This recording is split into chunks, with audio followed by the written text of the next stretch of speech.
Mushroom farmers and those working with fruit vegetables like tomatoes can look forward to a land tender launching in the second half of the year.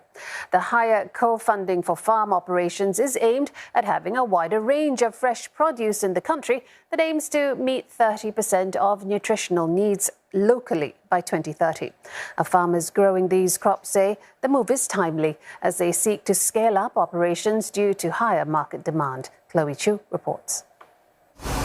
This 3-week-old tomato plant needs around 2 more months before it'll bear fruit.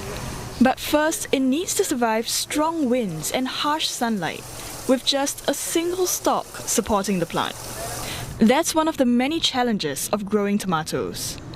Tomatoes takes about 2 to 3 months, while leafy vegetables have a monthly cycle.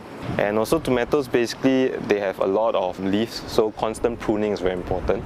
That means more manpower is needed, double that of leafy vegetables like kale or basil. But that's not stopping farms from expanding their tomato offerings further. Tomato Town says demand for the fruited vegetable has grown.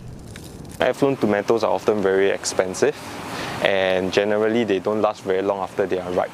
So we are planning to actually cut down on this last mile logistic so that we can actually provide fresher and much more healthier tomatoes to consumers as well as to restaurants and businesses. They're also looking for ways to boost yield of the crop.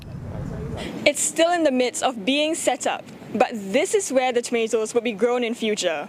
This sort of layout ensures that the tomatoes have more horizontal space to creep. That means the sunlight will be more evenly distributed and the crops would grow better. It's all in a bid to make Singapore more food resilient. This will provide consumers with more food choices that are produced locally. SFA will provide more details when the tender is launched.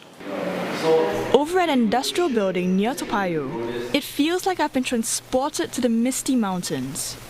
Spore Gardens dabbles in a completely different crop, mushrooms. But both farms share similar sustainability goals. It wants to reduce waste from mushrooms that are either spoilt or crushed during transportation. For mushrooms that you buy off the shelf in local supermarkets, typically half the shelf life is actually already consumed during transportation, and then it left consumers with very little shelf life. So the nutritional profile is also not at its peak. We actually consume over 75% of global mushrooms in just Asia alone, and the number is growing. We should develop the technology for urban mushroom farming here, such that local production can actually support its own local ecosystem itself. The fungi here grow in a controlled environment where humidity, light and air quality can all be adjusted. Mr. Ong says this is all the more important now, with supply chain disruptions, climate change and erratic weather patterns here to stay.